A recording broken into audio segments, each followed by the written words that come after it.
আসলে সংবাদ এবং মিডিয়ার স্বাধীনতা খুবই জরুরি। সেটা যে কোনো দেশে হোক, যে কোনো প্ল্যাটফর্মে। আপনি যতক্ষণ মিডিয়াকে বা সিনেমাকে বা সংবাদকে মানে আটকানোর চেষ্টা করবেন, ততক্ষণ আসলে আমার মনে হয় না একটা দেশ কালচারে জাগাতে পারে। সো এখন যেহেতু এটা শুরু হয়েছে, আই হোপ যেটা কখনো বন্ধ হবে না। কারণ আমাদের দেশে তো আবার অনেক কিছু চেঞ্জ হয়ে যায় সময়ের সাথে সাথে।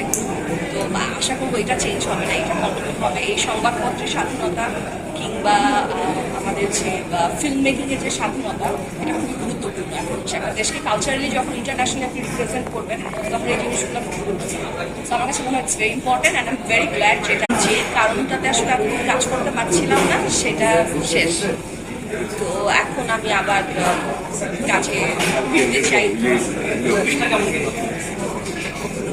আহামরি আসলে সিগনিফিকেন্টলি বলার মতো কোনো ঘটনা আমার লাইফে ঘটেনি।